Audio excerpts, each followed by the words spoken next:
పశ్చిమాసియాలో యుద్ధం ముదురుతున్న వేళ ఇండియాకు అమెరికా గుడ్ న్యూస్ చెప్పింది. రష్యా నుంచి ఆయిల్ కొనుగోలుపై ఉన్న ఆంక్షలను సడలిస్తూ భారత్కు 30 రోజుల పాటు ప్రత్యేక మినహాయింపు ఇస్తున్నట్లు అగ్రరాజ్యం ప్రకటించింది. దీనివల్ల సముద్రంలో మార్గమధ్యలో చిక్కుకుపోయిన మిలియన్ల బ్యారెళ్ల రష్యా ఆయిల్ను ఇప్పుడు ఇండియా ఎలాంటి అడ్డంకులు లేకుండా తెచ్చుకునే అవకాశం దొరికింది.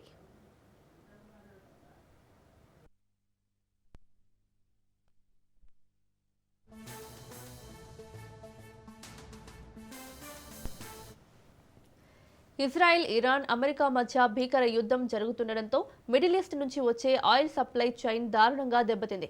ముఖ్యంగా హార్ముజ్ జలసంధి గుండా రావాల్సిన ముడి చమురుకు బ్రేక్ పడటంతో ప్రపంచవ్యాప్తంగా చమురు సంక్షోభం వచ్చే ప్రమాదం ఏర్పడింది.